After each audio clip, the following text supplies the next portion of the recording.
All right, let me get the reactions of my guests. Ambassador, you were saying something before we get into the electoral laws. Yeah, I was saying that I like what Mheshimiwa Njogi is saying about parliamentarians sitting together to discuss things, to understand and agree on certain things the way they have to be done. I think that is really the way to go. The problem in this country is that there is a whole world of difference between what we pronounce, between our rhetoric, and when it comes to action. Because as I said earlier, these bills that are going through Parliament were decided elsewhere. Members of Parliament were merely told, go and pass them as they are. And there is nothing they could do to take them back. Remember the Chief Justice, in his ruling, he said, talked about the fidelity to the law. The problem we have in this country is that we don't look at the law. We don't respect our constitution. We don't respect our laws. We've got our loyalty pinned to certain people. The Jubilee people follow Uhuru Kenyatta, whatever he says. The NASA people equally have got their loyalty to Raila. So when I talk about 50-50, I've got that in mind, that until such a time as we find ourselves looking at the Constitution as our guidelines, respecting it as it is, practicing it, not just talking about it. Because, as I keep saying, when it comes to talking, we've done extremely well. When it talks to unifying the country, I mean, I think there's nobody who talks louder than His Excellency the President. But look at the practical side of it. Really, there's a whole world between what he says and what is done. So this is what he brings in a problem. Although he says members of Parliament go to sit, I'm sure when they go there, there is that tyrant of numbers which is going to dictate what is going to come out. And I think that is why the other parties shy to go to that direction. So it's an exercise in futility. Why aren't you agitating for something, this Kamukunji that Dr. is talking about? First of all, you know, this law originated from the executive, and it is just, Parliament is just a rubber stamp.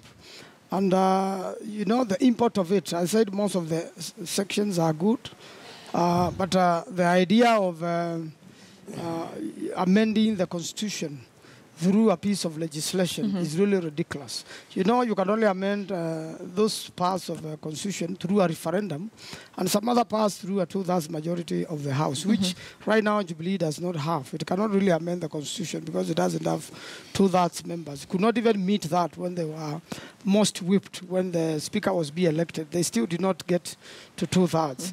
And therefore, you know, it needs to go much higher than Parliament. It needs to go back to the principles on the side of Jubilee, on the side of NASA, so that a few things can be set right, so that you don't sneak an amendment of the Constitution through an act of Parliament.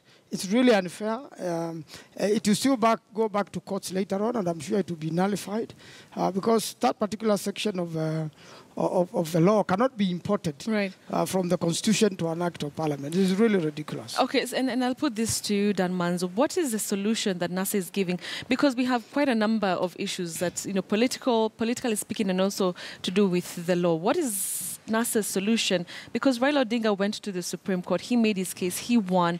You know, we put about 12 billion of shillings of this repeat poll, you know, to cater for this particular election, and then he pulls out. So really, what solution are you offering from NASA? IBC has a duty, as the one who is managing the elections, as the referee, it has stakeholders, now 3 stakeholders. So the stakeholders have to come together. You remember in the Supreme Court, the arguments of our court and how his votes were stolen. They were so clear how he lost a lot of votes through a process which was well defined. So we have not yet cured the problem in this country. We've got to the bottom of it. IBC has to be empowered. We have to have reforms in IBC. And without that, it will be a waste of time to attempt to go into other polls. So we are in the status we are. It can be negotiated out, as the ambassador is saying, but it needs to involve top leadership. People must stop chest thumping and must stop using force and the dishonesty, because there's a lot of dishonesty in this. And then if we are at that status, then we'll be able to talk it out and find a way forward in a unified manner so that we can have other polls, because right now the polls are nullified. and President Uhuru Kenyatta. The poll is not really nullified. It's still on course until IBC comes out in his direction. The presidential polls were nullified. Yes. So you have you don't have really a president-elect in the country. You have now to prepare for elections.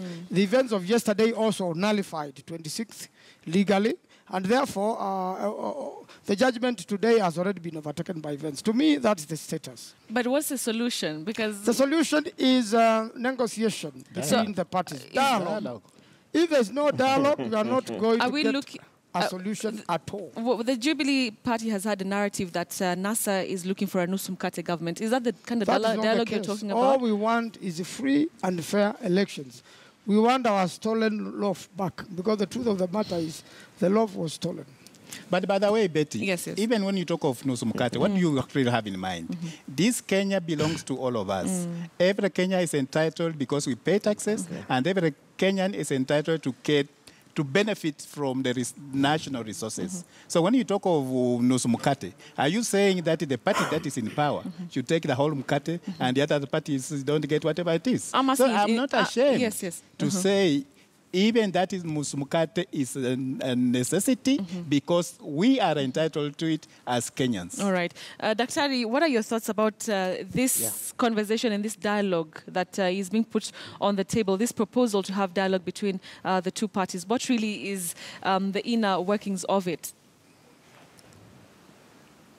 I will start with the last comment of the Commissioner. When people talk about Nusu Mkate, I think it's being taken out of context. The Mkate business is the issue of somebody who is elected, be Uhuru Kenyatta or otherwise, should have full authority of administration of the issue of the state. It's not that the Mkate is going to be for his own people. There is actually the authority to take charge of the country and give it a specific direction which the party manifesto has intended to.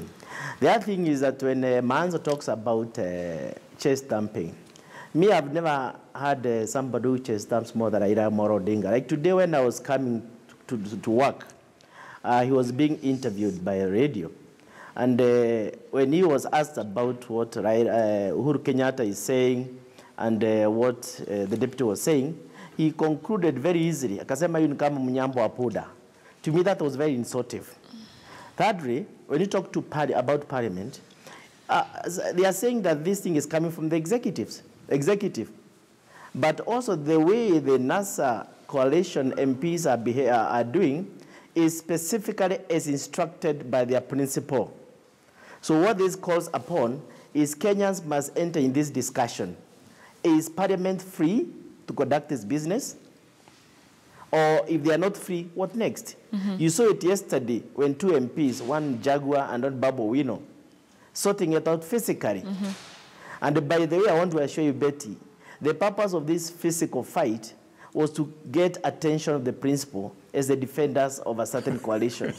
Owino wants to impress, what do you call it? This guy, NASA, and my friend Jaguar wants to be seen as a prime defender of Jubilee. We must get out of this. As much as I condemn what Owino said, because it was actually disrespectful to the head of state, the way we handle issues, we must use what is on top of our shoulders, not other organs of the body. But moving forward, sorry? Go on. Yes. The other thing is, what I wanted to say is that what NASA is actually working on, and is coming very clearly from Dan Manzo, they are looking forward to a situation whereby the Constitution does not see existence of a head of state. They are working towards having Uhuru Kenyatta not recognized by the law as the head of state. And I'm telling you, if there is a situation whereby the country does not have a recognized head of state, whereby nobody takes responsibility on behalf of the nation, this country will go Somalia way. This is not what is good for Kenya. What is good for Kenya is for us to sit, do our campaigns first for 26th. Then if there are issues that need to be arbitrated, let us sit and discuss. And the only people we have delegated our authority to are the parliamentarians. The current members, the Jubilee members of Parliament have nobody to negotiate with because NASA is not in Parliament. It has refused its position in committees. It has refused its is a position in even parliamentary commissions. Right. So as long as our MPs from NASA are not in Parliament, dialogue is going to be basically impossible. But if they go back to Parliament, they can give Kenyans a ray of hope in terms of dialogue. Those are the people who we trust now. We did not elect NASA MPs to go and defend Raila Odinga and Kalonzo Musyoka. We elected them so they can represent the Kenyan people. When they are sworn in as national members of the Parliament. They are not MMPs representing specific interests. All right. So in that case, I want to say that they are failing, and they should go back to Parliament as soon as possible. Okay. We'll take a short commercial break, and I'll come back. Yeah. Yes. We'll take a break, and we're coming back to continue the conversation. I'll be hearing what